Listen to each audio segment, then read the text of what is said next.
مباركا عليه كما يحب ربنا ويرضى وأصلي وأسلم على نبينا الكريم محمد وعلى آله وأصحابه ومن تبعهم بإحسان إلى يوم الدين. Saudara-saudaraku kaum muslimin dan kaum muslimat rahimani wa rahimakumullah, Rasulullah sallallahu alaihi wasallam menyebutkan di dalam hadisnya, la yashkurullah man la yashkurun nas. Tidaklah seseorang itu dikatakan bersyukur kepada Allah siapa yang tidak bersyukur kepada manusia. Oleh karena itu kami ingin haturkan terima kasih kepada imam masjid dan juga DKM masjid yang telah memberikan kepada kami kesempatan untuk menyampaikan kajian di malam hari ini. Mudah-mudahan apa yang mereka lakukan mendapatkan kemuliaan dan keutamaan yang dikhabarkan oleh Nabi SAW.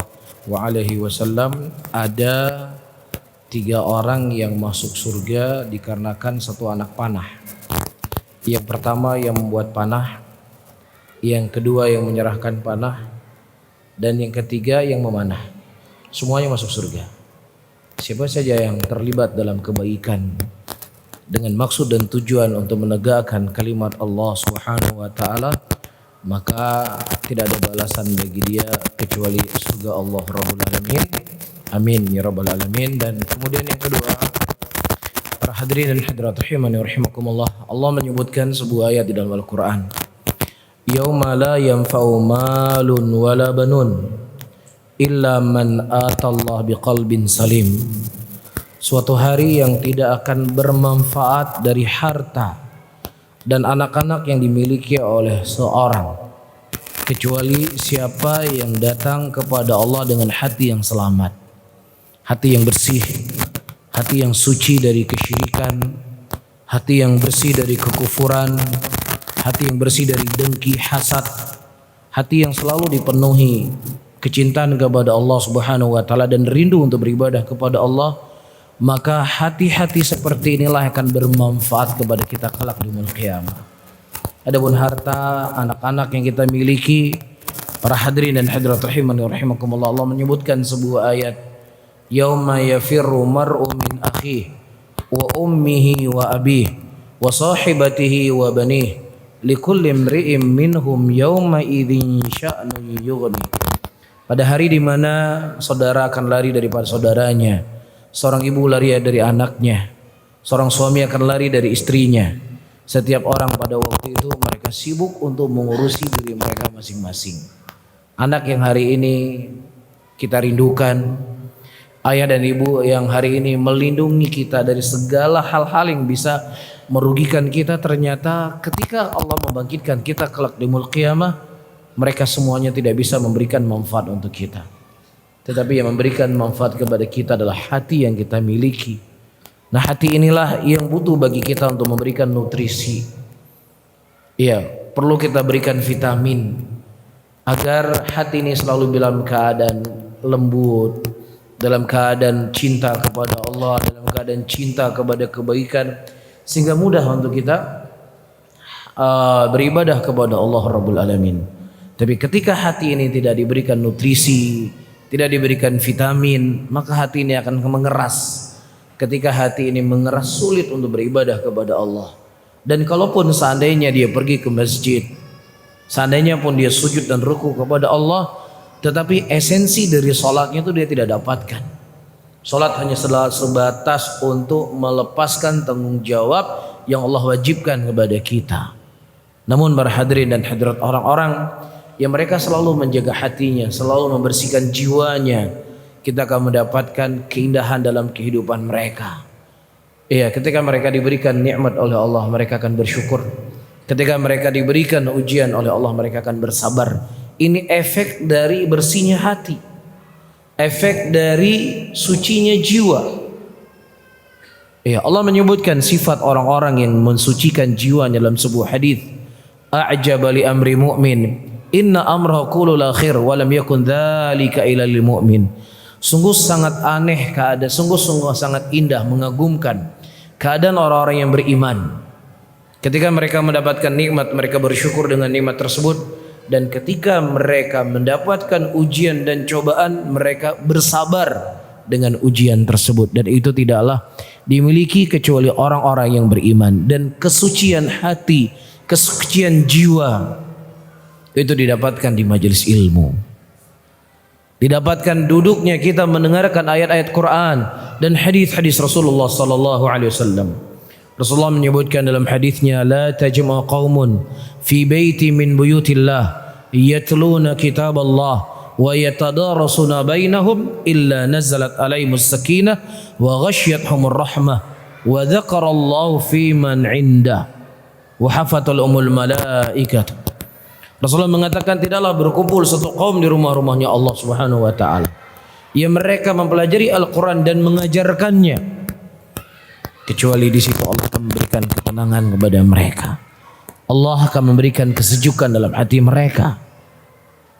Iya, nah inilah yang ingin kita cari dalam hidup kita, karena hatilah yang akan menjadi bekal untuk kita bertemu dengan Allah. Dan muqaddimah yang saya sebutkan di malam hari ini, para hadirin dan hadirat, ada sisi keterkaitan dengan judul materi kita di malam hari ini. Iya, ada surga di rumahmu. Siapa surga di rumah kita? Ibu dan ayah kita. Iya, baiknya hati kita akan baik perangai kita kepada ibu dan ayah kita.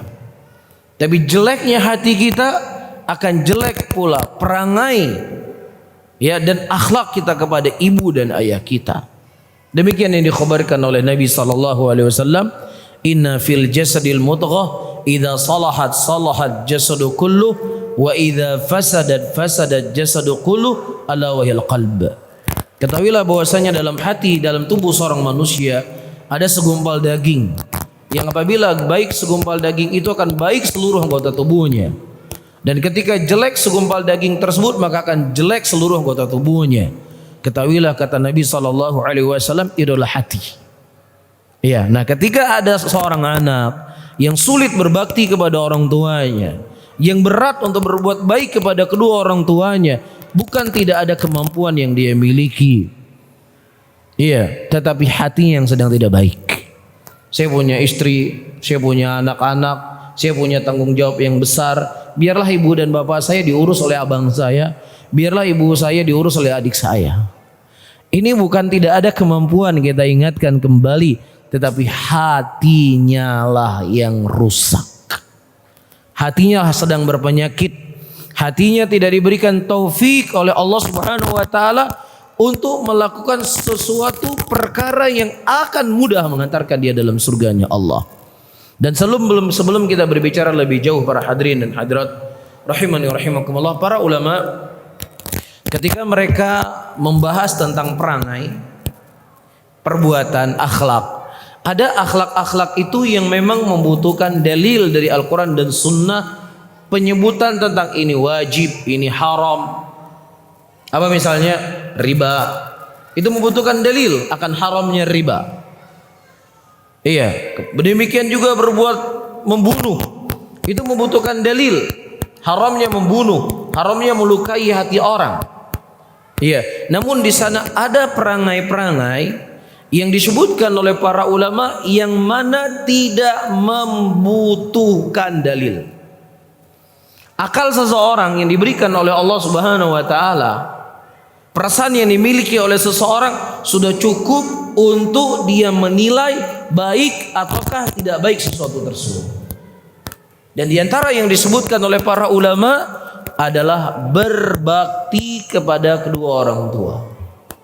Jadi kalau seandainya tidak ada satupun ayat yang datang dari Al-Quran, tidak ada satupun hadis yang datang dari Nabi SAW untuk kita berbuat baik kepada ibu dan ayah kita, dan juga tidak ada satupun ayat dan hadis yang melarang kita untuk durhaka dengan kedua orang tua kita, maka akal manusia sudah cukup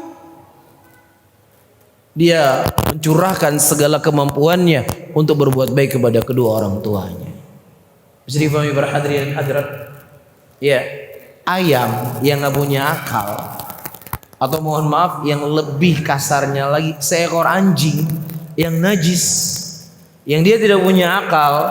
Tidak ada nabi dari kalangan anjing, dan juga tidak ada ayat-ayat yang diturunkan untuk anjing. Dia tahu mana induknya, tahu dia tidak akan pernah mengkhianati induknya. Dia akan melindungi induknya. Lah kita manusia diberikan akal oleh Allah, diberikan hati oleh Allah, kemudian didatangkan kepada kita Rasul, diturunkan kepada kita Al-Quran, tetapi kondisi dan keadaannya kita kepada orang tua kita melebihi, kalah dari kebaikannya seekor hewan yang tidak punya akal. Subhanallah. Disebutkan di sini para hadirin dan hadirat rahimakumullah oleh Abu Laits As-Samarkandi. Ya, dari apa yang saya sebutkan tadi. Lau lam yadhkurillahu ta'ala fi kitabihi hurmatu uququl walidain wa lam yusa bihima lakana yuraf bil aql anna khidmatahuma wajibatun. Kata Abu Laits As-Samarkandi rahimahullah, kalau seandainya Allah Subhanahu wa taala tidak menyebutkan di dalam Al-Qur'an haramnya durhaka kepada kedua orang tua, dan juga Allah Subhanahu wa taala tidak menyebutkan wasiat untuk kita berbuat baik kepada kedua orang tua kita, lakana yu'raf bil aqli, maka sudah cukup akal itu bisa menilai bahwasanya berbuat baik kepada kedua orang tua adalah kewajiban. Bisa difahami? Jelas? Ya, oleh karena itu para hadirin dan hadirat, dari efek ilmu yang kita belajari, dari efek ilmu yang kita tuntut, itu bukan hanya ya mengubah yang tadinya kita mungkin malas sholat sekarang rajin sholat, ya mungkin tadinya kita berbuat dosa yang itu sifatnya hablum minallah, kemudian kita ya meninggalkan dosa itu semuanya. Ya, bukan hanya sebatas itu saja. Iya, tetapi juga efek ilmu yang kita tuntut para hadirin dan hadirat, berubahnya cara dan adab kita dan orientasi kita di dalam berhubungan dengan kedua orang tua kita. Tapi kalau seandainya dengan kita belajar, kita menuntut ilmu, ya hadir kajian di sebanyak tempat, menghadiri ya ceramah para ustadz-ustadz, tetapi kedua orang tuanya nggak pernah dia berbuat baik. Bahkan sebelum dia berhijrah atau sebelum dia mulai kenal kajian, dengan setelah dia mengenal kajian nggak ada bedanya sikap dia dengan kedua orang tuanya. Nah, kalau seandainya kedua orang tua kita tidak bisa berbuat baik kepada mereka, lah apa fungsinya ilmu yang kita punya? Apa faedahnya kita menuntut ilmu? Apa faedahnya kita mempelajari Al-Quran dan Sunnah? Sementara fungsi seseorang mempelajari Al-Quran dan Sunnah adalah melembutkan hatinya. Dan di antara bentuk melembutkan hatinya, dia berbuat baik kepada kedua orang tuanya. Disebutkan oleh Abdullah ibnu Abbas radhiyallahu ta'ala anhu, kata beliau, ma min mu'minin lahu abwan fayusbih wa yumsi wa muhsinun ilaihima illa fatahallahu lahu babain minal jannah. Tidak ada seorang laki-laki yang dia memiliki ibu dan ayah, di pagi hari dan di sore hari dia berbuat baik kepada kedua orang tuanya, kata Abdullah ibnu Abbas, kecuali Allah akan membukakan kepadanya dua pintu di dalam surganya Allah Subhanahu wa taala. Berarti mafhum mukhalafahnya para hadirin dan hadirat, ketika seseorang tidak peduli dengan ibu dan ayahnya, didurhaka kepada kedua orang tuanya, maka Allah akan menutup pintu surga untuk dirinya. Allah akan tutup pintu surga. Dan orang-orang yang masih memiliki orang tua hari ini merupakan kesempatan besar. Ini merupakan jalan yang paling cepat yang akan mengantarkan kita dalam surga. Dan jangan sampai kita menjadi orang-orang yang menyesal ibu dan ayah kita sudah meninggal. Di masa hidupnya kita tidak pernah berbuat baik kepadanya. Di masa hidupnya justru kita selalu durhaka kepada ibu dan ayah kita. Kemudian hari ini kita baru menangis. Hari ini kita baru menyesali. Dan tidak ada sesuatu yang paling kita harapkan dalam hidup kita hari ini kecuali Allah Subhanahu wa taala mengembalikan ibu dan ayah kita hari ini. Tapi mau kehidupan tidak akan mungkin kembali seseorang sudah mati. Ya, yang berlalu sudah berlalu, kita tinggal bertobat kepada Allah. Cuman yang jadi masalah hari ini, teman-teman yang hari ini masih punya ibu dan ayah. Ibu dan ayah adalah kunci kesuksesan kita. Ibu dan ayah adalah kunci kebahagiaan dunia dan akhirat kita. Bagaimana tidak? Rasulullah SAW menyebutkan dalam hadisnya, ridallah ma ridha walidain. Ridhonya Allah bersama ridho kedua orang tuamu. Lah kalau seandainya Allah telah ridho kepada kita, kekuatan mana yang akan bisa menghalangi kebaikan yang akan Allah berikan? Dan itu ada pada kedua orang tua kita.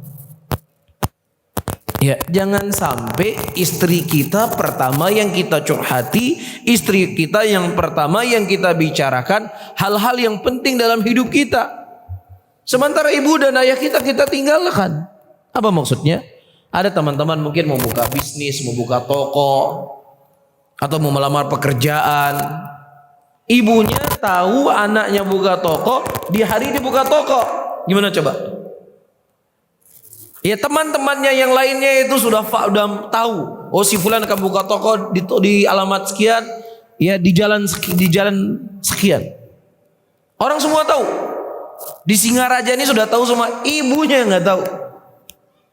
Memang betul ibu kita nggak mengerti bagaimana cara membranding barang. Ibu kita nggak paham bagaimana berbisnis. Tapi ibu kita ingat dia punya doa. Dia punya kedua tangan dan dia punya lisan untuk dia mengandalkan kepada Allah. Ya Allah, anak saya ingin berbisnis ya Allah.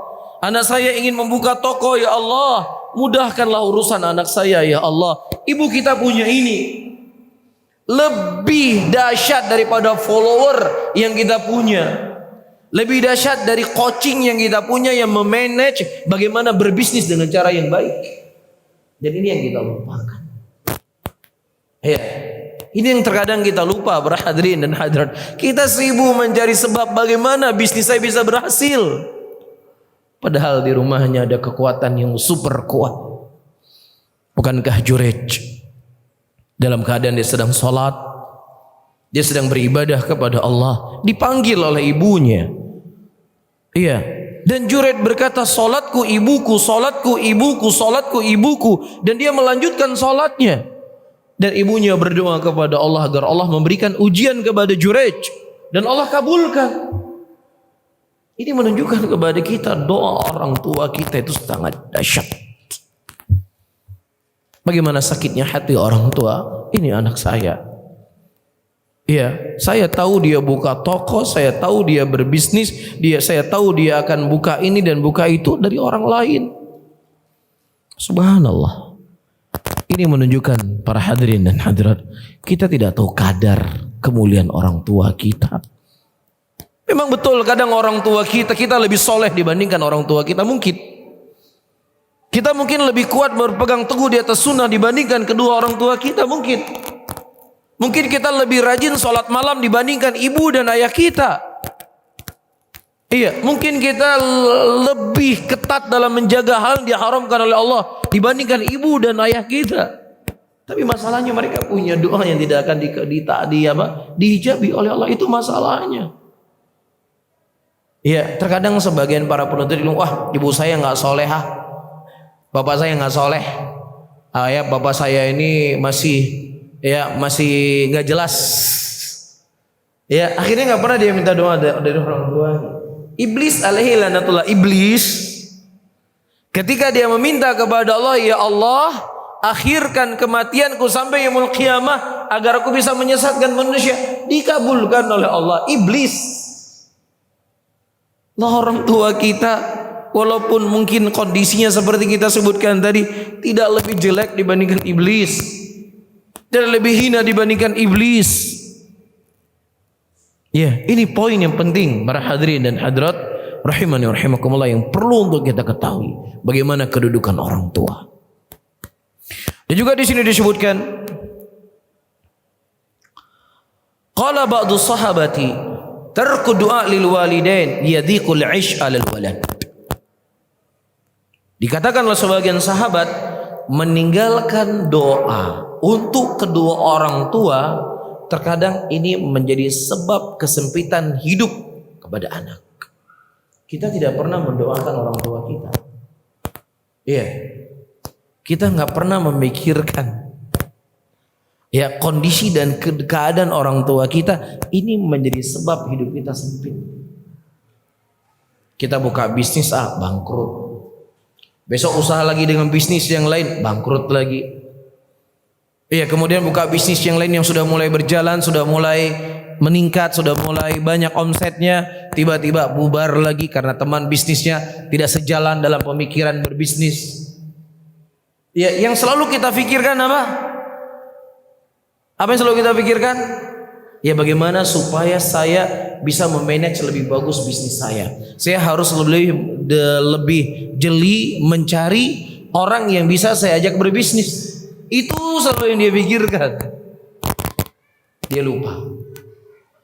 Ya, doa dia kepada kedua orang tuanya dan doa orang tua kepadanya adalah sumber daripada sumber kesuksesan. Bahkan disebutkan oleh Ka'ab, innallaha la yaj'ala halakal 'abdi idza kana 'aqan liwalidayhi liyaj'ala lahu al'adzab. Sesungguhnya Allah Subhanahu wa taala akan mensegerakan kesengsaraan kepada seorang hamba ketika hamba itu durhaka kepada kedua orang tuanya. Dan Allah akan jadikan itu azab untuk dirinya. Wa innallaha la yazida fi umri 'abdi idza kana baran liyazida barran wa khaira.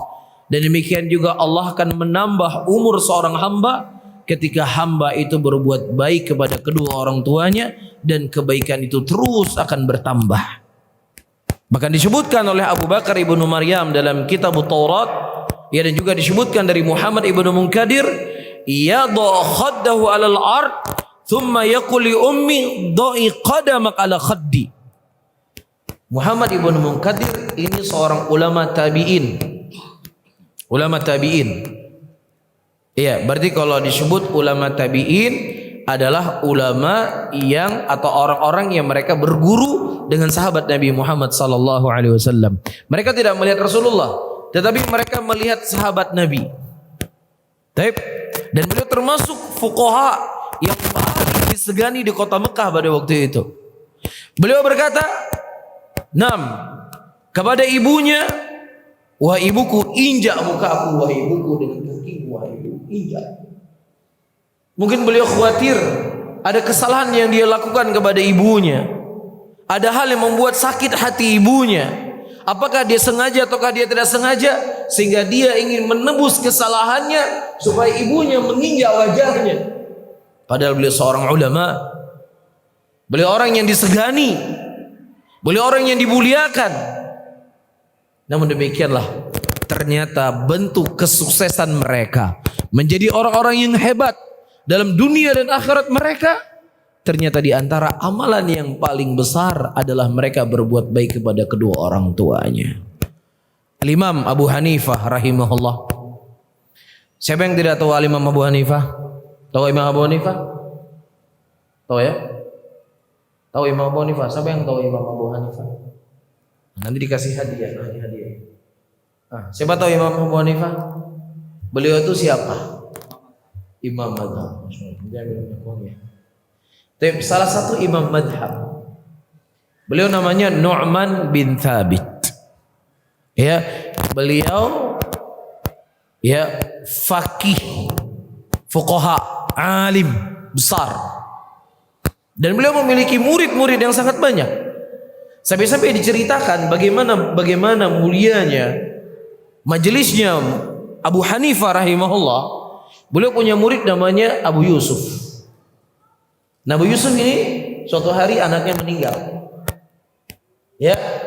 Kemudian anaknya yang meninggal tadi disuruh antar jenazahnya kepada tetangganya. Jadi sudah depan rumah, ya sudah, bawa anak saya ke kuburan. Saya ada majelisnya Abu Hanifah yang tidak bisa saya tinggalkan. Bisa dipahami? Jadi kita bisa bayangkan bagaimana besarnya atau mulianya Al-Imam Abu Hanifah rahimahullahu taala. Baik. Nah, ketika beliau mengisi pengajian, ya, beliau sedang memberikan ilmu kepada para ulama, memberikan ilmu kepada para fuqaha. Tiba-tiba kadang-kadang ibunya datang. Wahai Abu Hanifah, wahai Nu'man, ya, ayo pulang, berkasih makan untuk ayam, kasih makan untuk kambing. Ibunya datang di majelis, tutup kitab, ditutup kitabnya, bubar kajian. Ibunya berbicara di depan para ulama, ibunya berbicara di depan para fuqaha, yang mungkin ulama-ulama yang hadir di majelisnya Abu Hanifah akan segan berbicara kepada imam besar ini. Tapi masalahnya yang datang kepada beliau adalah ibunya yang melahirkan beliau, hidup dan mati untuk menjaga anaknya. Tutup kitabnya, ditutup. Ya, beliau pulang ke rumahnya, kasih makanan untuk ayam, untuk kambing, karena permintaan ibu. Subhanallah, lah kita para hadirin dan hadirat, ya, kita mengaku sebagai orang yang mencintai Allah, mengaku cinta kepada Rasul. Kita bukan sedang memberikan pengajian, kadang-kadang sedang ngopi, yang itu bukan ibadah. Atau kadang-kadang sedang goes naik sepeda, dipanggil sama ibunya, dipanggil sama ayahnya. Ya, sebentar lagi, 3 jam lagi saya pulang, sabar sebentar. Subhanallah. Inilah terkadang hidup kita itu kurang berkah. Ya, inilah mungkin menjadi sebab hidup kita nggak pernah tenang. Kita selalu dalam keadaan apa? Ya, dalam hal merugi. Apa saja kita lakukan rugi. Apa saja kita lakukan kadang nggak pernah sukses. Ini mungkin salah satunya. Karena kita menanti-nantikan untuk berbuat baik kepada kedua orang tua kita. Ibunya Abu Hanifah rahimahullah, teman-teman semuanya, beliau punya seorang guru. Ya, nah guru beliau inilah yang setiap ada permasalahan fikih, ya, beliau tanyakan masalahnya. Padahal anaknya Abu Hanifah itu imamnya madhab, lebih jago, lebih faqih, lebih cerdas, lebih alim dibandingkan guru ibunya. Tapi ibunya nggak percaya sama anaknya. Setiap ada masalah, dia katakan kepada anaknya, wahai Abu Hanifah, ayo antarkan saya. Saya punya masalah fikih, mau saya tanyakan kepada guru saya. Diantarin sama Abu Hanifah. Padahal beliau ulama besar, beliau punya jawaban. Tapi masalahnya ini permintaan ibunya, ya. Nggak ada dia berkata, wah ibuku, masalah ini udah tanya saja sama saya. Saya itu lebih alim dibandingkan dia. Saya lebih cerdas dibandingkan dia. Dia berapa tahun belajar, sementara aku berapa tahun belajar. Dan ibunya Abu Hanifah tahu anaknya itu ulama, tahu dia. Karena beliau banyak murid-murid yang hadir di majelis beliau. Tapi subhanallah, ini permintaan wanita yang paling hebat di muka bumi ini. Ini permintaan wanita yang paling berjasa untuk hidup beliau, diantarin ibunya. Udah menanyakan sebuah masalah fikih. Disitulah kunci kesuksesan seorang anak, kunci kesuksesan seorang hamba di dunia dan di akhiratnya. Disebutkan juga di sini dari Muhammad ibnu Sirin rahimahullah. Muhammad bin Sirin, para hadirin dan hadiratullah, ulama besar. Iya, beliau juga termasuk dari kalangan ulama tabi'in. Perhatikan. Idza ishtara liwalidatihi thawban ishtara aliyan ma yajid. Jadi kalau beliau membeli baju untuk ibunya, itu dipilih baju yang paling halus kainnya, yang paling bagus. Ya, nah kita jujur ataukah kita tidak mau jujur, diperhadapkan antara ibu dengan istri. Siapa yang lebih bagus baju kita beli? Baju istri atau baju ibu kita? Alah, ibu kan udah tua, ngapain bagus-bagus lagi bajunya? Paling pun dipakai beberapa tahun lagi. Itu pun dia kan nggak kemana-mana. Ya, atau mungkin sengaja pergi ke Denpasar, nanti pas masa-masa diskon, baju ibunya dicari yang diskon 75%. Kira-kira bajunya nggak dipilih lagi sama orang, ya sudah mau dicuci gudang, disitulah dia beli baju untuk ibunya. Subhanallah. Tapi untuk istrinya, Ya, baju dibeli model yang terbaru. Subhanallah. Istrimu, para hadirin dan hadirat rahimani rahimakumullah, adalah wanita yang mulia. Naam, mereka wanita yang mulia. Tetapi dia adalah orang yang baru engkau kenal bisa 5 tahun yang lalu, bisa 10 tahun yang lalu. Sementara ibumu dialah yang mengandungimu dan dialah yang melahirkan kamu dan dia membesarkan kamu. Sehingga siapa yang seseorang paling berjasa dalam hidup kita, dialah yang seharusnya kita lebih menjaga. Ya, bahkan Nabi Muhammad sallallahu alaihi wasallam ketika ditanya oleh para sahabatnya, "Ya Rasulullah, apakah kami tetap berbuat baik kepada kedua orang tua kami ketika orang tua kami berbuat zalim kepada kami ya Rasulullah?" Kata Nabi sallallahu alaihi wasallam, "Wa in dzalama," walaupun kedua orang tua kalian menzalimi kalian, tetap kalian harus berbuat baik kepadanya. Orang tua saya di masa kecil dia suka memarahi saya, dia suka memukul saya, dia suka mendolimi saya, atau bahkan dia titip saya di rumah nenek saya, dia titip saya di rumah paman saya. Ketika saya sudah berhasil seperti ini, baru dia mendatangi saya. Ketika saya sudah seperti ini, baru dia mendatangi, dia mengaku saya sebagai ibumu. Para hadirin dan hadirat, sekejam apapun orang tua kita, sezalim apapun orang tua kita kepada kita, tetap itu tidak sebanding besarnya kebaikan yang mereka lakukan untuk kita.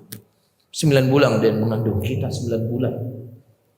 Kemudian ketika kita akan keluar dari rahimnya, itu antara hidup dengan mati. Antara hidup dengan mati. Jadi sebesar apapun kezaliman yang mereka lakukan kepada kita, kita tetap tidak boleh berbuat jelek kepada mereka. Allah mengatakan dalam ayatnya, wa qadha rabbuka alla ta'budu illa iyyahu wa bil walidaini ihsana. Dan Allah Subhanahu wa taala mewajibkan kepada kalian untuk beribadah hanya kepada Allah dan kepada kedua orang tua hendaknya kalian berbuat baik. Dan ayat ini sifatnya mutlak para hadirin. Apakah orang tua kita seorang muslim? Ataukah orang tua kita orang yang bukan muslim? Apakah orang tua kita orang yang taat ataukah orang tua kita bukan orang yang taat? Apakah orang tua kita menyayangi kita, menjaga kita, mendidik kita, ataukah orang tua kita orang yang zalim? Tetap kita harus berbuat baik kepada kedua orang tua kita. Diceritakan dari Abu Hurairah radhiyallahu taala anhu ardahu, beliau punya ibu yang sudah tua renta. Dan ibu beliau ini seorang musyrikah, bukan seorang muslim, menyembah kepada selain Allah Subhanahu wa taala. Tetapi Abu Hanifah rahimahullah, beliau selalu berbuat baik kepada kedua orang tuanya, kepada ibunya. Selalu beliau menjaga perasaan ibunya. Tiba-tiba suatu hari Abu Hanifah rahimahullah taala terus mengajak ibunya untuk masuk Islam. Tiba-tiba terdengar dari mulut ibunya mencela Nabi Muhammad sallallahu alaihi wasallam. Musyrikah kemudian mencela Nabi Muhammad sallallahu alaihi wasallam. Apa yang dilakukan oleh Abu Hurairah? Abu Hurairah beliau tidak mengusir ibunya dari rumahnya. Abu Hurairah tidak membentak ibunya. Apalagi beliau memukul ibunya. Beliau mencari solusi bagaimana agar ibu saya ini bisa menerima dakwahnya Rasulullah.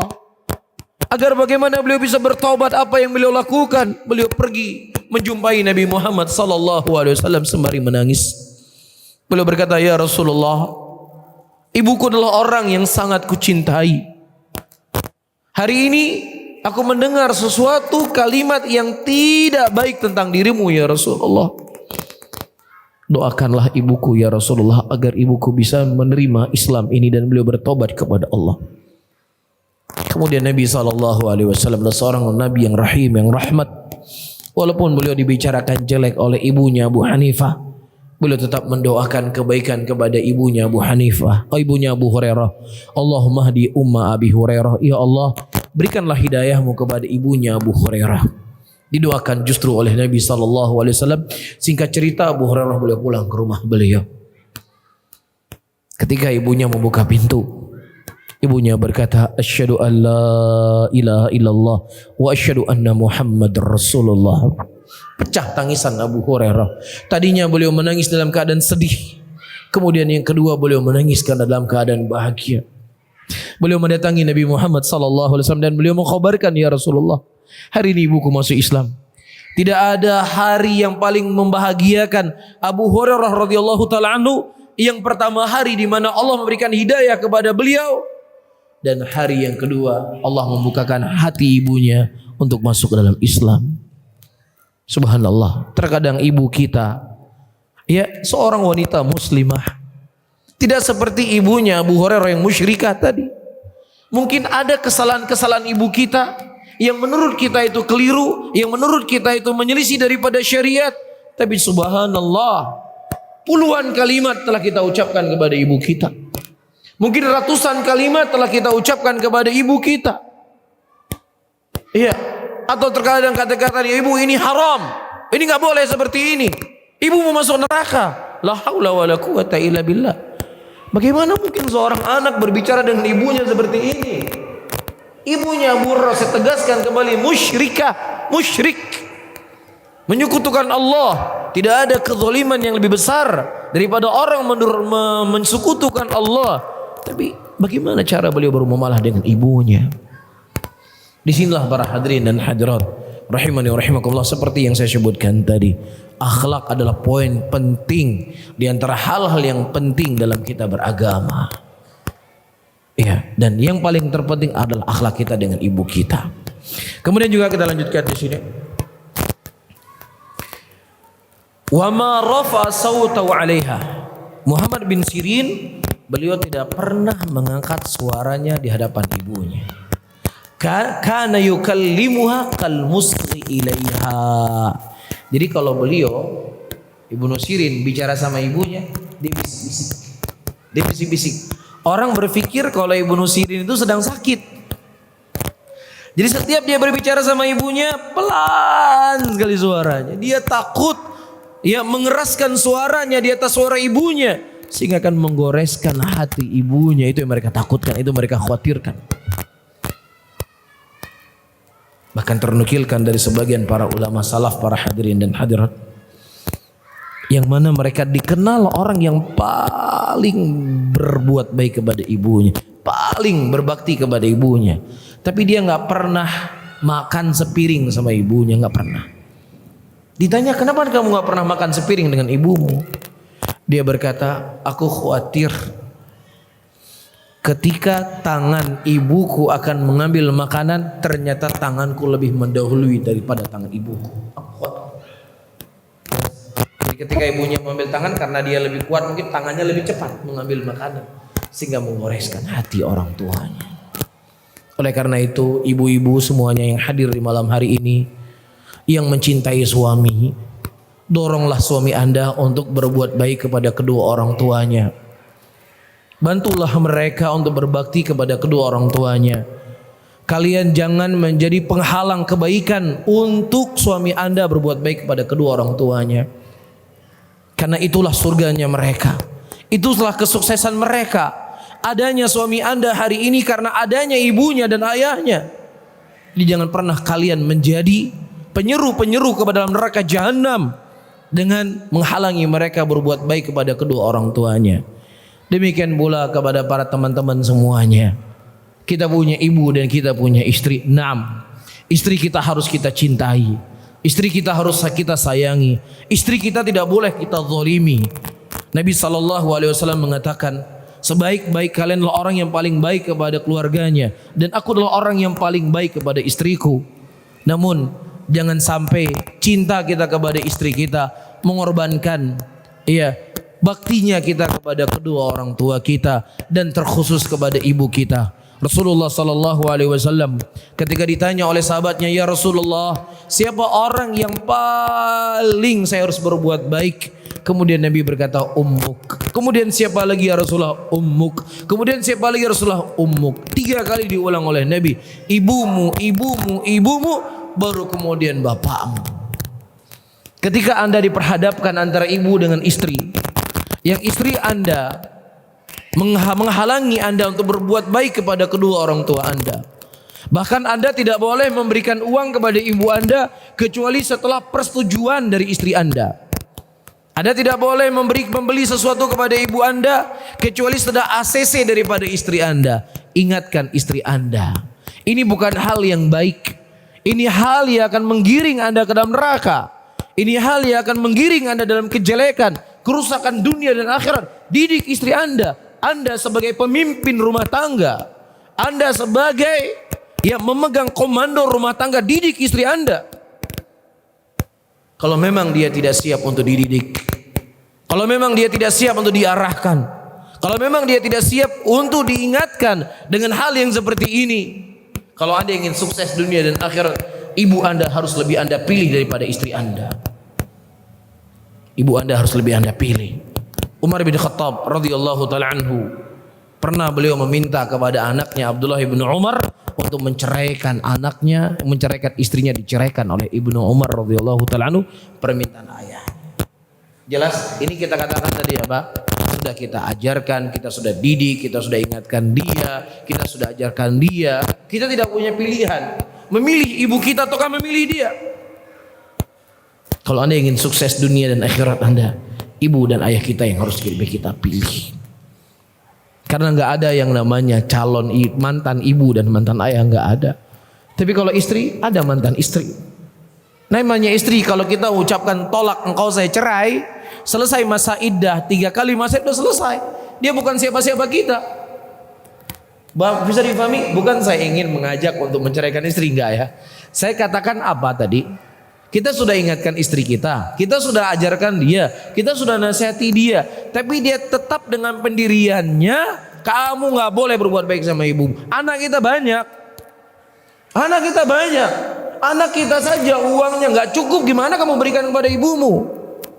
Subhanallah. Iya, kita harus menyadari asbab rezeki. Sebab rezekinya kita ada pada ibu kita. Sebab kesuksesan kita ada pada ibu dan ayah kita. Bisa difahami, makanya sebelum memilih istri, teman-teman yang belum menikah, sebelum memilih istri, pilihlah istri yang dia akan sayang dengan ibu kita. Pilihlah istri yang dia akan sayang dengan ayah kita. Jangan kita memilih istri walaupun cantiknya luar biasa, tapi kalau menghalangi kita untuk berbaik kepada kedua orang tua kita, untuk apa? Begitu juga ibu-ibu semuanya. Kalian jangan berpikir Allah itu lalai. Kalian jangan berpikir Allah itu tidur. Kalau hari ini kalian menghalangi suami Anda untuk berbuat baik kepada ibunya, ingat, bisa saja suatu saat anak-anak Anda mereka akan durhaka kepada Anda. Tapi kalau Anda hari ini menghasung suami Anda untuk berbuat baik kepada suami, kepada ibunya, insya Allah kebaikan akan melahirkan kebaikan. Anda akan punya anak-anak yang mencintai Anda sebagaimana suami Anda mencintai ibunya hari ini. Bisa difahami ya? Kemudian para hadirin dan hadirat rahimani rahimakumullah, disebutkan dari Sa'id ibnu Amir rahimahullah, bata akhi Umar yusalli. Ya, bata akhi Umar yusalli, yaitu saudaraku Umar, beliau di malam hari salat. Adapun aku, ya aku tidur di bawah kaki ibuku. Ya, aku tidur memeluk kaki ibuku. 6. Wa ma habbu anna lailati bi lailati. Tidak ada sesuatu yang paling kucintai malamku, yaitu dengan aku memegang kaki ibuku di malam hari. Wa kanat Ummu Mansur ibnu Mu'tamir faddan qalidan alaihi wa kanat taqul. Dan juga disebutkan bahwasanya ibu Mansur ibnu Mu'tamir, Mansur ibnu Mu'tamir adalah ulama besar. Ibu beliau ini memang agak keras. Ibu beliau memang agak kejam. Ya, kejam ibu beliau. Sampai-sampai dikatakan, ya Mansur yuriduka ibnu Hubairah al-qadha. Wahai Mansur, sudah ada. Mungkin sudah ada, kita tutup dulu, insyaallah kita lanjut ba'da salat isya. Mohon maaf. Barakallahu fikum, jazakumullah khairan. Subhanallah bihamdika, asyhadu an la ilaha illa anta, astaghfiruka wa atubu ilaik. Wassalamualaikum warahmatullahi wabarakatuh. Bismillahirrahmanirrahim. Alhamdulillah. Alhamdulillah hamdan katsiran thayyiban mubarakan fih. Mubarakan alaih. Kama yuhibbu rabbuna wa yarda. Wa usalli wa usallim ala nabiyyina al-karim محمد وعلى آله وأصحابه ومن تبعهم بإحسان إلى يوم الدين. Saudara-saudaraku kaum muslimin dan kaum muslimat rahimani rahimakumullah, sudah menjadi kebiasaan manusia ketika sesuatu itu ada di hadapannya, dia menganggap itulah sesuatu yang biasa. Tetapi ketika sesuatu itu hilang darinya, disitulah dia akan merasakan besarnya nikmat yang Allah Subhanahu wa taala berikan kepadanya. Dan di antara nikmat tersebut yang terkadang kita menyia-nyiakan, adanya ibu dan ayah kita bersama kita. Dan mungkin sebagian kita hari ini kita sudah tidak punya ibu dan tidak punya ayah lagi. Atau mungkin kita masih punya ayah tapi tidak punya ibu, atau punya ibu tapi tidak punya ayah. Dan alangkah indah dan bahagianya mungkin hidup kita kalau seandainya kita punya pilihan yang permintaan kita itu akan dikabulkan oleh Allah. Mungkin kita akan meminta ibu kita kembali hidup di dunia ini.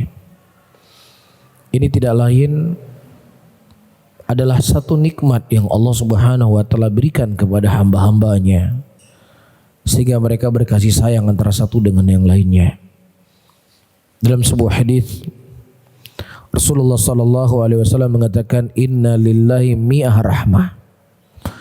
Bagi Allah itu ada 100 rahmat, dan satu rahmat Allah Subhanahu wa taala turunkan ke muka bumi ini, yang mana dengan rahmat ini manusia saling mencintai. Ayah akan sayang kepada ibu, kepada anaknya, anak juga akan sayang kepada ibunya. Suami istri saling mencintai. Bahkan kata Rasulullah, hewan buas sekalipun dia tidak akan menerkam anaknya sendiri dengan satu rahmat yang Allah turunkan tadi. Tidak ada hal yang paling membahagiakan kita tinggalnya kita di dunia ini kecuali adanya orang-orang yang kita cintai. Ya, ada istri, ada suami, ada anak-anak, ada ayah dan ada ibu. Dan tidak ada sesuatu yang paling sedih yang kita hadapi dalam kehidupan kita melebihi meninggalnya orang-orang yang kita cintai. Banyak hilang dari kita. Kita mungkin ada hilang, bisnis kita bangkrut, ya, atau mungkin pekerjaan kita di PHK, atau mungkin ada rumah kita disita. Namun itu semuanya tidak sesedih seperti meninggalnya ibu kita, tidak sesedih meninggalnya istri atau anak kita. Beberapa tahun yang lalu terjadi beberapa bencana di negeri kita ini. Dan di antara bencana yang paling tragis adalah jatuhnya pesawat terbang beberapa waktu yang lalu, yang mana sepihak keluarga telah menunggu kehadiran anaknya di sebuah kota, menunggu kedatangan istrinya di sebuah kota, menunggu adiknya di sebuah kota. Tapi ternyata pesawat baru terbang kemudian terjatuh dan meninggal semuanya. Kita mungkin gak kenal siapa mereka, kita tidak tahu siapa mereka, tapi kita bisa merasakan bagaimana kesedihan yang dialami oleh mereka. Kesedihan ditinggalkan oleh orang-orang yang dicintai. Namun para hadirin dan hadirat, inilah kehidupan dunia yang kita jalani hari ini. Rasulullah sallallahu alaihi wasallam mengatakan, al-mau'iduna laysa fid dunya walakin mau'iduna fil akhirah. Pertemuan kita bukanlah pertemuan di dunia ini, tapi hakikatnya pertemuan kita adalah pertemuan di akhirat kelak. Apapun yang kita cintai hari ini, dia akan pergi dari kita. Apapun itu, sesayang apapun kita dengan istri, anak, ibu dan ayah kita, itu semuanya akan berpisah dengan kita.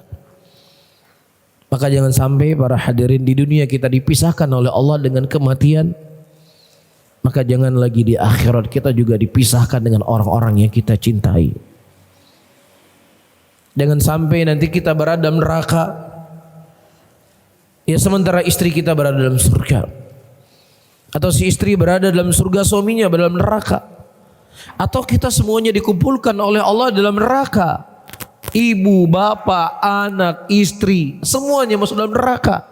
Bukan kebahagiaan yang kita dapatkan, tetapi kesengsaraan demi kesengsaraan.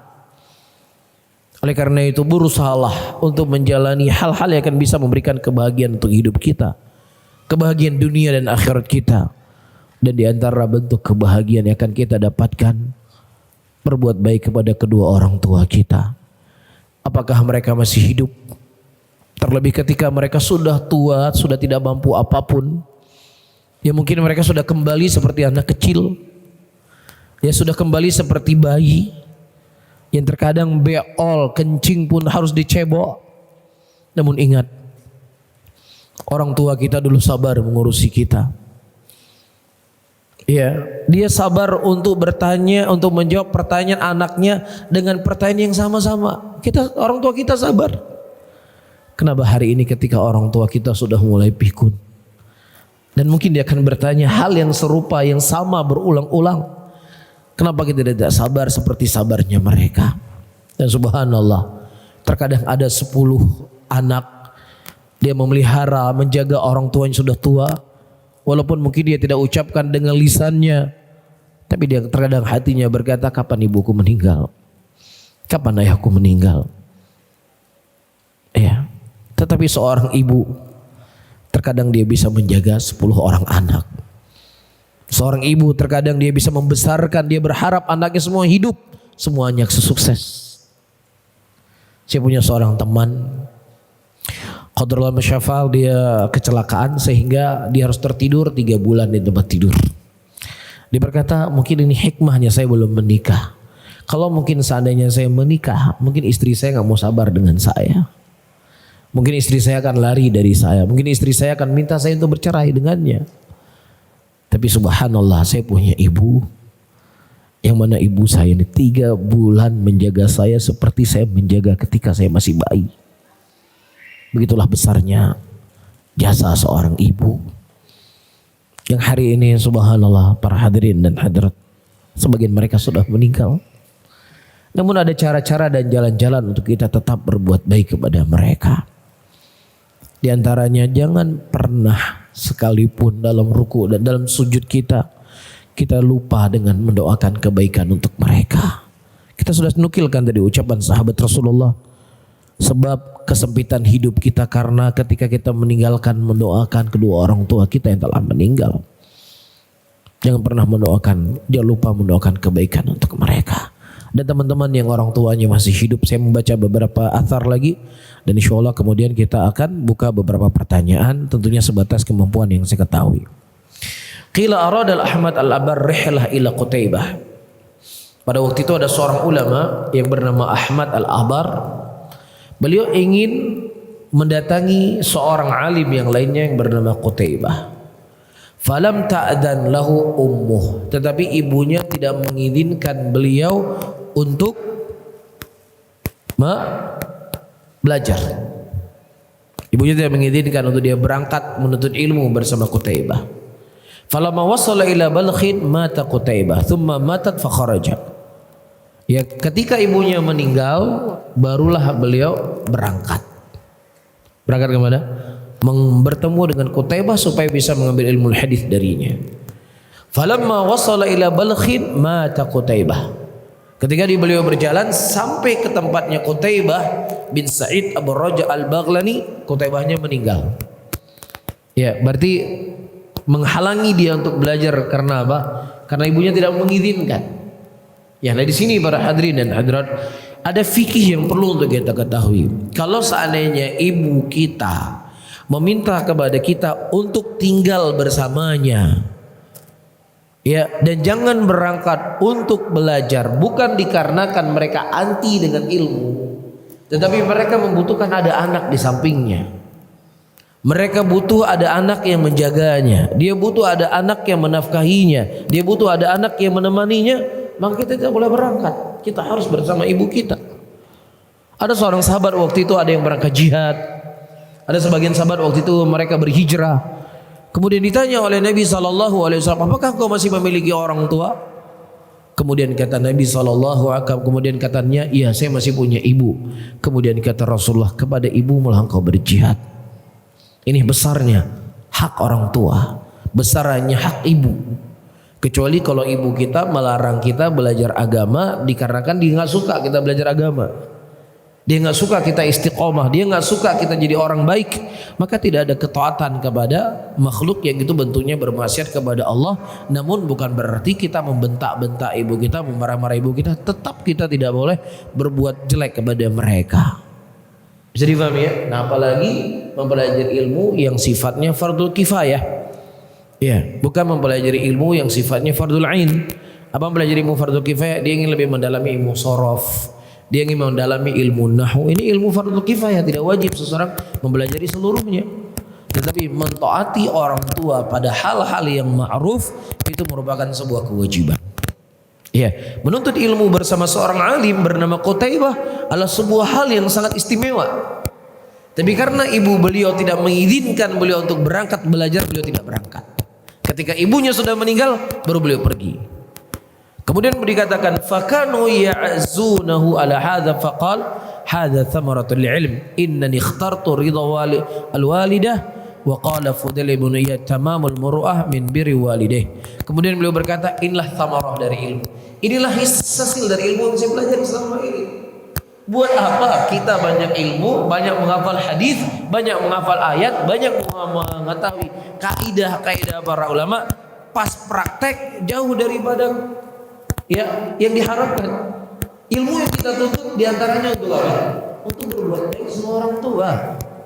Memang betul kita mungkin tidak bisa belajar bersama seorang alim, tetapi terkadang ada keberkahan di balik itu semuanya yang diberikan oleh Allah Subhanahu wa taala, atau mungkin Allah akan menggantikan yang lebih baik untuk kita.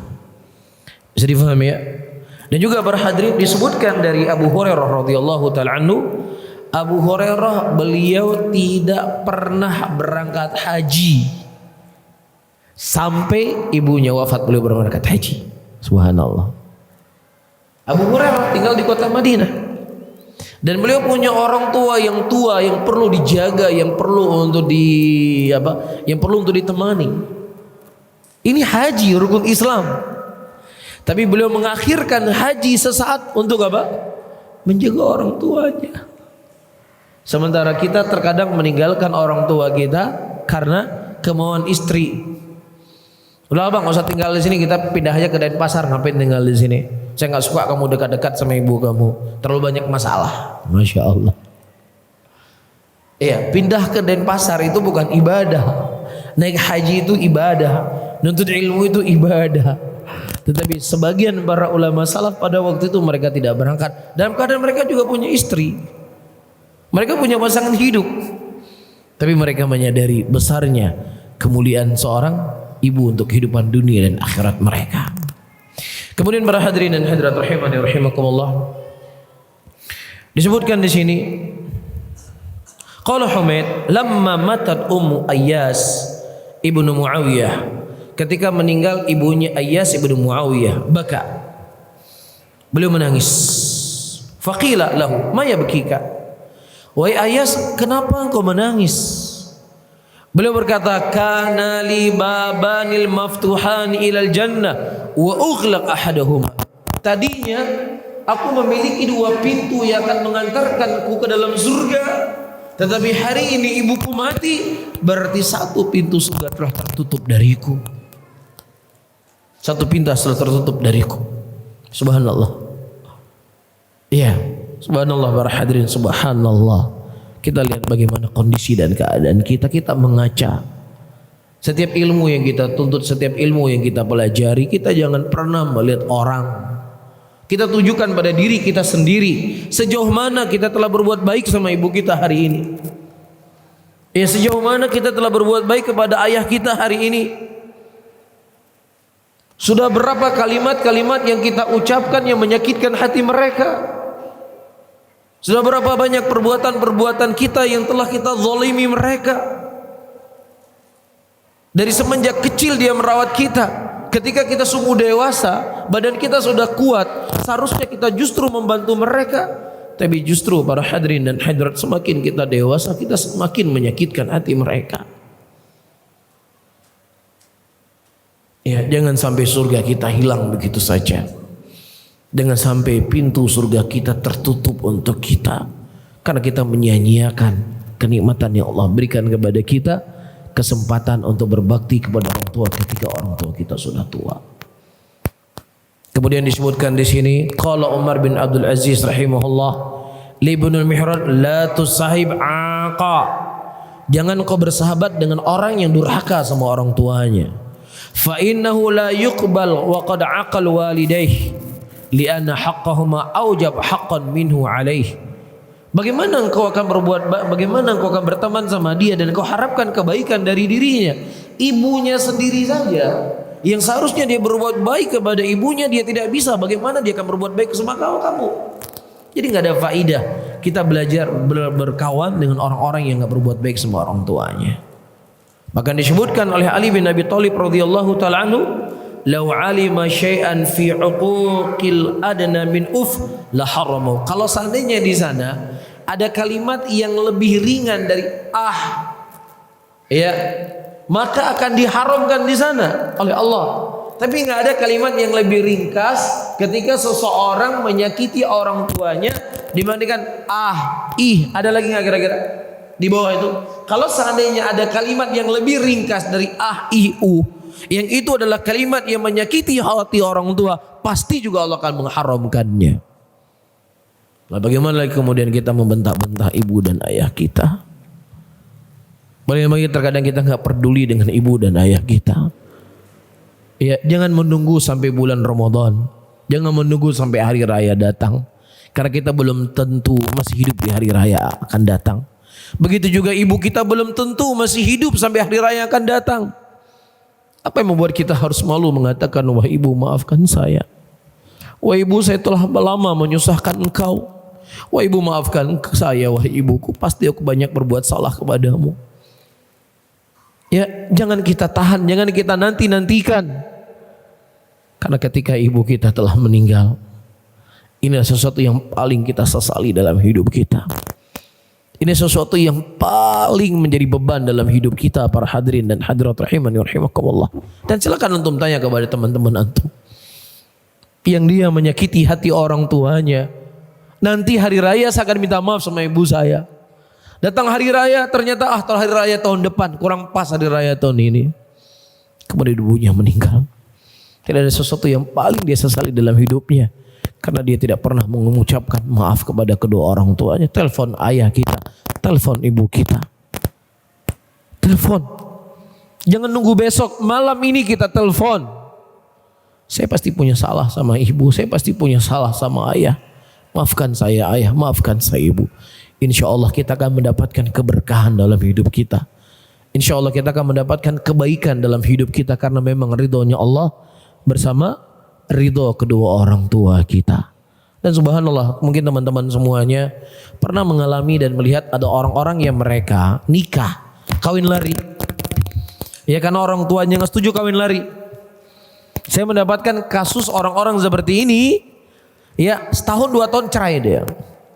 Padahal saking cintanya dia sama pasangan hidupnya, tidak meminta wali dari orang tuanya, orang lain yang nikahi dia. Kan sudah super cinta, sudah mabuk cinta kan, sampai gelap matanya. Biasanya pernikahan seperti ini tidak akan lama, setahun 2 tahun hilang, setahun 2 tahun cerai. Saya banyak dapat kasus jenis orang-orang seperti ini. Itulah kebenaran hadis Nabi SAW, ridallah ma ridha walidain, ridhonya Allah dengan ridho kedua orang tua. Dan silakan antum baca sejarah orang-orang yang hebat di muka bumi ini dari kalangan para ulama, baca. Di balik itu kesuksesan mereka, kuatnya ya mereka berbakti kepada kedua orang tua mereka. Dan disitulah seseorang dikatakan sebagai pengikut sunnah Rasulullah SAW yang sejati. Bagaimana dia menghargai kedua orang tuanya dan terkhusus ibunya. Wallahu taala alam bisawab. Mungkin ini yang bisa saya sampaikan, dan ada beberapa pertanyaan. Mungkin saya akan jawab sebatas kemampuan yang saya ketahui, dan saya tidak dibebani oleh Allah apa yang saya tidak ketahui.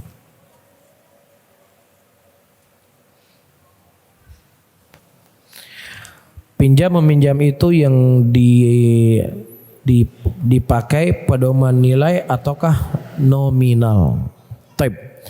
Nah, kalau seandainya misalnya seseorang meminjam uang, ya misalnya 10 juta, ya sudah dia kembalikan uangnya berapa? 10 juta. Dia tidak boleh mengambil kelebihan dari uang pinjaman yang dia berikan tadi sebanyak 10 juta. Taib.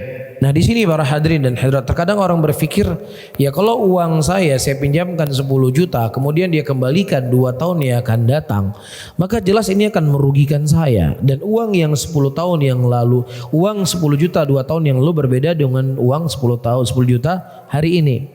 Maka di sini dalam prinsip Islam kita tidak hanya berbicara dari sisi keuntungan dunia saja, tetapi dalam Islam itu ada keuntungan akhirat yang kita inginkan.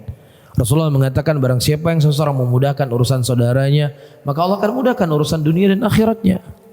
Kita tidak mendapatkan uang lebih dari 10 juta yang kita pinjamkan, tapi terkadang kemudahan-kemudahan yang lain akan diberikan oleh Allah Subhanahu wa taala kepada kita ketika kita meminjamkan uang kepada saudara kita. Bahkan dalam sebuah hadis Rasulullah menyebutkan, ketika kita meminjamkan uang kepada saudara kita sekali, 2 kali atau 3 kali, maka sama seperti kita mensedekahkan uang itu walaupun uang itu kembali lagi kepada kita. Paham? Jadi bukan tidak diberikan pahala. Jadi teman kita pinjamkan uang, dikembalikan. Besok kita pinjamin lagi, dikembalikan lagi. 2 kali atau 3 kali seseorang meminjamkan uang kepada saudaranya, walaupun itu uangnya kembali, maka tetap seakan-akan seperti dia mensedekahkan harta itu kepada saudaranya. Subhanallah. Ini adalah bentuk kemuliaan yang Allah Subhanahu wa taala berikan untuk memudahkan urusan saudaranya. Jadi kita tidak hanya memikirkan dari sisi hitungan duniawiyah saja. Dan kalau seandainya misalnya dia tidak mau uangnya diberikan nominal uang, ini uang saya pinjam 10 juta, tapi saya pingin ini uang ini dihitung dengan harga emas. Ya, misalnya ditelepon harga emas, berapa emas 10 juta. Dihitung ternyata emas 10 juta sekian puluh gram. Kemudian dibuat transaksi bahwasanya saya meminjamkan uang dengan sebanyak emas ya sekian gram, dan transaksi yang dilakukan adalah pembayarannya adalah emas nanti pada waktu pembayaran. Taib. Dan nanti pas dia mau bayar, dia bayar emas atau bayar uang? Dia bayar emas karena sudah transaksinya atau perjanjiannya membayar emas. Bisa difahami ya? Dan sedikit para hadirin dan hadirat rahimani rahimakumullah, faedah di sini. Di zaman-zaman 2 bulan belakangan ini pemerintah apa bahasa lebih tepatnya, mereka agak kebingungan dalam arti kata pinjol-pinjol yang tidak resmi yang cukup banyak beredar di tengah-tengah masyarakat dan meresahkan masyarakat dan banyak merugikan masyarakat sampai-sampai menjadi berita nasional. Kenapa ini sebabnya? Karena sumbernya adalah riba. Sumbernya adalah riba. Saya baca berita pinjam uang 24 juta yang harus dikembalikan sekian miliar. Subhanallah. Iya, dan begitu juga efek daripada riba itu sendiri. Jalanan-jalanan di kota-kota besar itu macet. Kenapa? Dulu di zaman dulu orang kalau mau beli mobil, dia harus menyerahkan uang mungkin 50%, 60% dari harga mobil. Hari ini uang 5 juta bawa pulang mobil ke rumah. Mungkin kalau dihitung-hitung pemilik mobil, ya 80% cara beli mobilnya nggak ada yang cash, mungkin semua dengan cara riba. Bahkan dengan cara kredit lebih dipermudah oleh showroom mobil dibandingkan apa? Harga kontan. Karena secara bisnisnya dia itu lebih menguntungkan dia. Dia punya banyak modal, dia punya banyak uang, dia pinjamkan saja uang mobil ke orang secara kredit. Ya, nanti kalau seandainya dia tidak mampu membayar, dia tinggal kirim saja laki-laki yang tadinya disambut dengan perempuan yang cantik ketika beli mobil kredit, ketika sudah menunggak 2 bulan 3 bulan, dikirimlah badan laki-laki tegap seperti Kopassus badannya. Mau ngomong apa kita? Mana mobilnya? Sini bawa. Ya, padahal kita tinggal 3-4 bulan lagi lunas mobil, nggak punya uang, mobilnya ditarik semuanya, nggak ada apapun yang kita punya. Para hadirin dan hadirat rahimani rahimakumullah, ini sebenarnya adalah transaksi yang dipraktekkan oleh Abu Jahal, oleh Abu Lahab. Ya, Allah menyebutkan ayat dalam Al-Qur'an, ya ayyuhalladzina amanu la ta'kulur riba adhafa mudhafa. Hai orang-orang beriman, jangan engkau makan riba yang berlipat-lipat. Di antara riba yang berlipat-lipat disebut oleh para ulama tafsir, ketika dia meminjamkan uang 10 juta misalkan, kemudian harus kembali 13 juta. Kemudian ketika misalnya orang yang berhutang tadi tidak mampu membayar hutang, dan kemudian dia baru membayarnya 10 hari setelah tanggal penentuan, didenda selama 10 hari. Setiap harinya dihitungan persen. Jadi itu namanya riba yang berlipat-lipat. Riba yang berlipat-lipat. Siapa yang melakukan transaksinya? Abu Lahab, Abu Jahal. Jelas. Makanya kadang-kadang orang-orang para hadirin, bagaimana cara mereka ingin mengaburkan tentang indahnya Islam? Selalu ketika kita datangkan sesuatu perkara dari agama ini, selalu dikatakan itu agama orang Arab itu. Agama kadrun itu adalah agama yang suka mengharam-haramkan riba. Yang suka mengatakan ini haram, ini haram. Itu agama Arab. Hati-hati kalau ada orang mengharam-haramkan riba, itu agama kadrun, agama Arab. Padahal para hadirin, agama yang datang dari Nabi kita SAW justru melarang hal yang sifatnya kezaliman, dan praktek Abu Lahab lah yang itu prakteknya orang Arab, yang dipraktekkan oleh orang-orang yang anti Arab hari ini. Bisa dipahami nggak? Itu prakteknya orang Abu Lahab, itu yang mereka praktekkan. Adapun dalam Islam Allah mengatakan wa in kana dzu usratin fanadhiratun ila maisarah. Ketika saudaramu mereka tidak mampu membayar hutang, maka engkau berikan kelapangan kepada mereka kapan mereka mampu membayar hutang. Bukan dicekek, bukan malah didenda, bukan malah dilipat-lipatkan ganda hutangnya. Tapi kalau seandainya engkau mau melunaskan hutang saudaramu, maka itu lebih baik kata Allah Subhanahu wa taala. Siapa yang zalim para hadirin? Agama yang mana yang disebut sebagai agama yang radikal? Agama mana yang disebut sebagai agama yang tidak memperhatikan keadaan manusia? Justru Islam adalah agama yang paling memperhatikan kondisi manusia. Salah satunya dalam bab riba ini. Islam memerangi riba karena itu mendolimi manusia, karena itu menyempitkan hidup manusia.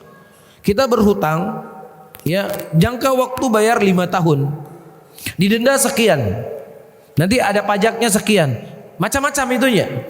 Kita pas ada uang kita bayar. Seharusnya ketika kita bayar di awal kan lebih baik kan? Enggak, ada penaltinya lagi. Subhanallah. Penalti. Kadang-kadang orang pikir, wah ini riba cuman 5%. Iya 5%. Ada macam-macamnya itu lagi. Itu sangat banyak. Dan banyak kasus.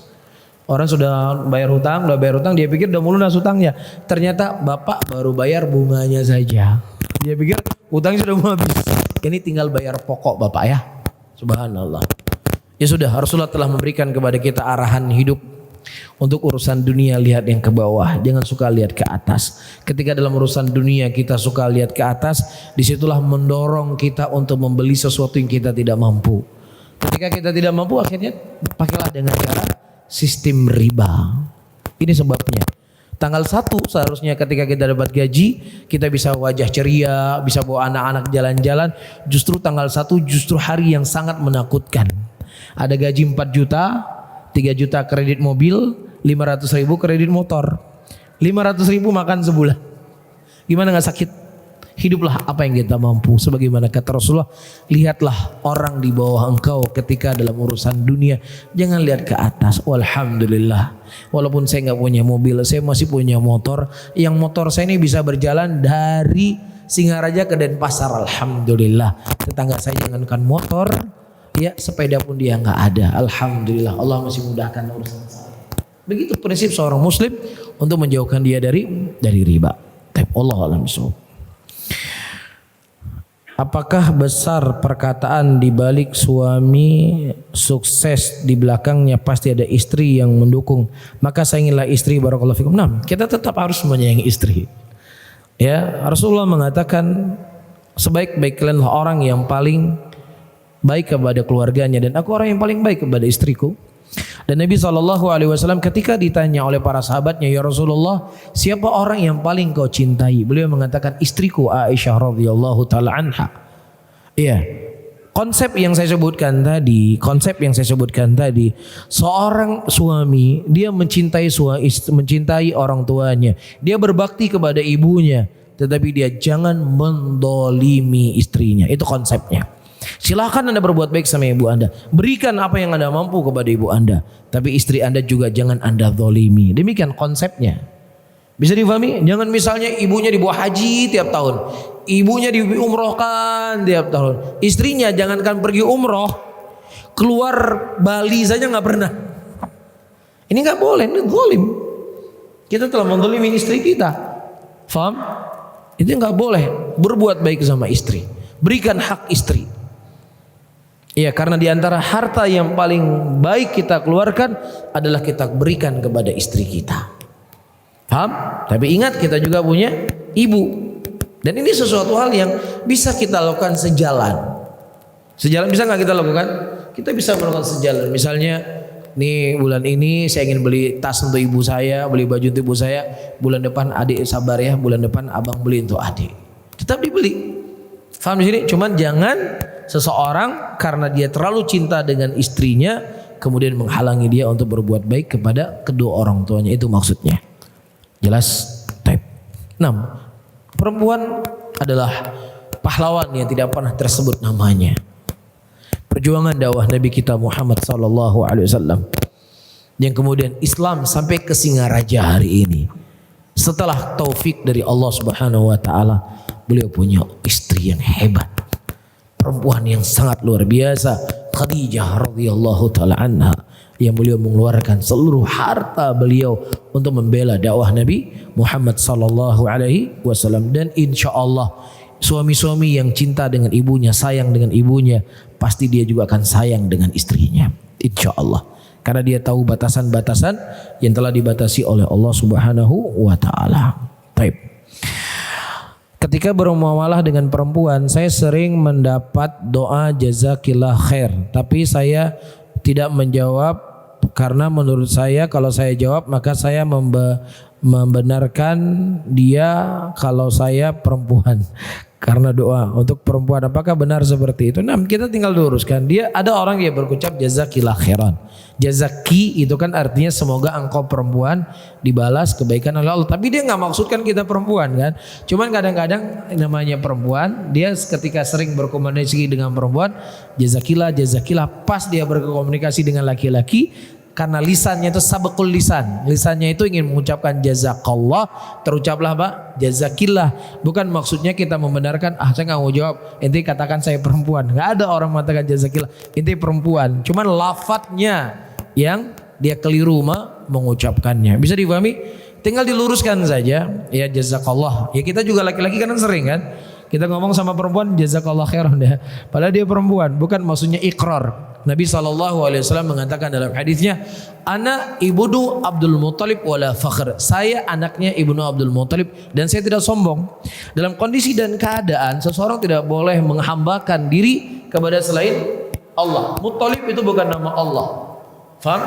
Tetapi karena memang kenyataannya pamannya Rasulullah, kakeknya Rasulullah adalah Abdul Muttalib, ya sudah beliau mengkhabarkan, bukan ikrar. Faham? Begitu juga sekarang kita kadang-kadang mau ibu-ibu mengucapkan jazakillah khairan, bukan dia maksudkan wahai engkau perempuan terima kasih ya, semoga Allah membalas kebaikan, bukan, cuman karena lafaz yang dia ucapkan adalah jazakillah, seringnya jazakillah khairan. Faham ya? Jadi kalau dalam dhamir bahasa Arab itu kalau laki-laki ka jazakallah, kalau perempuan jazakillah pakai kasroh, tapi karena kebiasaan ya tinggal diluruskan saja, ibu jazakallah bukan jazakillah, saya laki-laki ya. Taib, wallahu a'lam bishawab. Bagaimana cara merawat cinta, merukunkan antara menantu istri dengan mertua ibu dari suami? Taib, para hadirin dan hadirat rahimani rahimakumullah. Seperti yang saya sebutkan tadi, sebelum seorang laki-laki menikah, dia carilah wanita-wanita yang penyayang. Wanita-wanita yang sayang dengan ibunya, yang sayang dengan bapaknya. Insya Allah wanita-wanita yang dia sayang dengan ibu dan bapaknya, insya Allah dia juga akan mencintai ayah dan ibu kita. Dan tidak ada masalah kita katakan, saya akan menjadi suami yang baik untuk kamu. Ya, saya akan berusaha untuk menghidupkan kehidupan Nabi SAW dalam keluarga saya. Tapi ingat, saya juga punya ibu, saya punya ayah, yang saya harus berbakti kepada kedua orang tua saya. Dan saya berharap kalau engkau ingin menerima saya, maka kau terimalah kedua orang tua saya. Kalau engkau tidak siap menerima kedua orang tua saya, mohon maaf, mungkin ada wanita yang lain yang mau menerima saya dan menerima kedua orang tua kita. Kalau kita khawatirkan di tengah perjalanan nanti akan ada masalah-masalah kita dengan ibu kita, ya, atau istri kita. Nah, kalau seandainya sudah terjadi, bagaimana cara kita merekatkannya? Di antara cara merekat, sebagaimana yang kita ketahui, Rasulullah SAW beliau tinggal bersama istri beliau, itu beliau punya rumah sendiri-sendiri. Beliau tidak tinggal di rumah mertua. Terkadang istri kita sama ibu kita sudah tinggal serumah, ya itu kadang-kadang banyak masalah. Paham ya? Si ibu kita ingin dia dapur rumahnya dia yang kontrol, si istri kita juga pengen dapurnya dia kontrol, maka ini kadang-kadang menjadi rentan terjadi keributan. Maka bagaimana caranya? Kita beda rumah. Si anak dia punya rumah sendiri, ibunya rumah sendiri. Itu biasanya menantu sama anak kalau setiap hari ketemu ya begitulah kondisinya. Tapi kalau ketemunya jarang-jarang, itu pasti akan lebih akrab. Bisa difahami ya? Akan lebih akrab. Jadi kalau si istri itu masuk ke rumah kita, itu biasanya sering banyak masalah. Kecuali siapa yang dirahmati Allah. Tapi kalau kita masuk ke rumah dia, itu biasanya nggak ada masalah. Karena laki-laki masuk ke rumah istrinya. Nah, istri kita kan sama ibunya kan akrab. Tapi kalau istri kita masuk ke rumah kita, ada ibu kita, biasanya di situ ada masalah. Maka lebih baik agar seseorang itu dia tinggal di rumahnya masing-masing, sebagaimana Rasulullah beliau punya rumah sendiri-sendiri dengan istri-istri beliau tidak tinggal bersama mertua beliau, sebagaimana yang kita ketahui. Wallahu a'lam bishawab, karena ketika Rasulullah meninggalkan Aisyah, Abu Bakar datang ke rumah Aisyah untuk melihat apakah Nabi meninggal ataukah tidak, menunjukkan Rasulullah tidak meninggal bersama mertuanya beliau. Bisa difahami ya? Maka ini semaksimal mungkin. Maka di antara hak yang perlu untuk diberikan oleh seorang suami kepada istrinya, persiapkan rumah untuk istrinya. Walaupun dia nggak sanggup membeli rumah, setidaknya dia punya rumah yang kecil walaupun disewa, tapi istrinya lah yang mengatur rumah tersebut. Selebihnya dia berbuat baik kepada ibunya. Paham ya? Karena itu hak. Karena wanita itu yang namanya wanita, pingin dia punya rumah sendiri, pingin gordennya dia pilih sendiri, pingin piring dia pilih sendiri, itu ibu-ibu namanya. Iya, masalah yang paling besar buat ibu-ibu itu apa sebenarnya? Terkadang masalah yang paling besar buat ibu-ibu itu tupperware-nya ibu-ibu, betul nggak? Itu setiap dia mengirim tupperware untuk suaminya, kadang suaminya nggak ditanya, bang tupperware ya jangan hilang, hati-hati. Kalau kita laki-laki kan hilang tupperware, tinggal kita beli kan? Hilang tupperware, kita beli ke pasar. Ibu-ibu nggak bisa dia kayak gitu. Itu diingat sampai sebulan masih diingat. Aduh bang, itu tupperware-nya bagus sekali warnanya bang. Kenapa lo bang hilangin? Udah 1 bulan masih ingat dia. Itulah ibu-ibu, itulah wanita. Dan itulah keindahan wanita buat laki-laki. Paham? Nah, ketika kita menyadari keindahan wanita di situ, dia punya rumah sendiri walaupun rumah kecil, itu akan lebih menjaga kehormatan dia dan lebih untuk menjaga hubungan baik dia dengan mertuanya dia atau ibunya kita. Benar ya ibu-ibu begitu? Betul ibu-ibu? Nah, ya diternukilkan dari sebagian ulama salaf, mereka berkata demikian, haknya seorang laki-laki membuat atau apa yang mampu dia lakukan untuk istrinya, ada rumah sendiri untuk dirinya. Baik, kecuali kalau memang dia menyadari ibunya sudah tua dan ibunya mungkin tidak ada yang mengurusi. Kalau dia keluar dari rumah ibunya nggak ada yang mengurusi, dia syaratkan dari awal. Dia syaratkan dari awal supaya tidak terjadi keributan. Saya punya ibu, saya tidak akan bisa meninggalkan ibu saya. Ya, karena dia sendiri, saya satu-satunya anaknya. Kalau kamu ingin menikah dengan saya, ya sudah. Begini kondisi saya. Diperjelas karena ini hal yang penting dalam hubungan rumah tangga. Ini sangat penting sekali. Ya, karena akan ada masalah-masalah yang terjadi karena masalah-masalah yang seperti saya sebutkan tadi. Nah, Wallahu a'lam bishawab. Orang tua istri minta tolong ke istri untuk suaminya bantu orang tuanya bersamaan suami sedang bekerja. Mana lebih utama, melanjutkan pekerjaan atau lebih utama bantu orang tua istri, mertua atau meninggalkan pekerjaan? Taib. Para hadirin dan hadirat rahimani rahimakumullah, tentunya seorang anak berbuat baik kepada kedua orang tuanya berbeda dengan dia berbuat baik kepada mertuanya. Ya, hukumnya berbeda. Namun bukan berarti kita tidak berbuat baik kepada mertua kita. Ya, Rasulullah menyebutkan ketika ada orang yang berbuat baik kepadamu, balaslah kebaikan tersebut. Ya, kalau engkau tidak mampu membalas kebaikannya, setidaknya engkau mendoakan kebaikan untuk dirinya. Itu minimal kata Nabi. Dan tidak ada orang yang juga paling berjasa dalam hidup kita adalah mertua kita yang dia telah memberikan anak perempuannya yang dia jaga dari kecil, kemudian dia nikahkan dengan kita. Ini kan jasa besar ini, betul nggak? Nah kalau ibu mertua, ayah mertua kita nggak menikahkan kita, ya udah mungkin hari ini kita masih hidup dalam keadaan jomblo. Jadi mereka punya jasa besar buat kita. Nah ketika ada orang yang mereka berbuat baik kepada kita, dalam Islam itu kita dibalas, diminta untuk berbuat baik. Jelas ya. Nah kalau selama tidak memudaratkan, kalau dia bantu orang tuanya, dia tidak bisa bekerja, dia tidak bisa menafkahi anaknya, tidak menafkahi istrinya dan lain sebagainya, maka tentunya ini akan memberikan mudarat yang lebih besar. Tapi kalau seandainya dia bisa meninggalkan pekerjaan sementara waktu, yang itu bukan meninggalkan kerja selama-lamanya, tapi dalam kondisi-kondisi tertentu, ya tentunya dia bantu apa yang dia bisa bantu untuk istrinya dan bantu mertuanya, dan itu merupakan salah satu sebab ya kecintaan suami dengan istri. Karena namanya perempuan, dia pasti kan berkata, abang nih kalau udah sama ibu saya kayak gini, tapi abang ketika saya kepada ibu abang, abang selalu maksa saya, kan jadi masalah kan. Maka semaksimal mungkin ketika kita minta istri kita berbuat baik kepada ibu dan ayah kita, kita semaksimal mungkin juga berusaha untuk berbuat baik kepada mertua kita atau ibu dan ayahnya istri kita, supaya ada keseimbangan di situ dalam rumah tangga. Tapi satu lagi kemudian saya tutup pengajian di malam hari ini. Bagaimana cara istri berbakti kepada orang tua? Nah, ya istri setelah menikah maka tanggung jawab dia adalah berkhidmat kepada suaminya. Rasulullah mengatakan kalau seandainya aku boleh memerintahkan seorang sujud kepada orang yang lainnya, maka aku akan memerintahkan seorang istri untuk sujud kepada suaminya. Tapi ini menunjukkan istri itu memiliki tanggung jawab yang besar untuk berbakti kepada suaminya.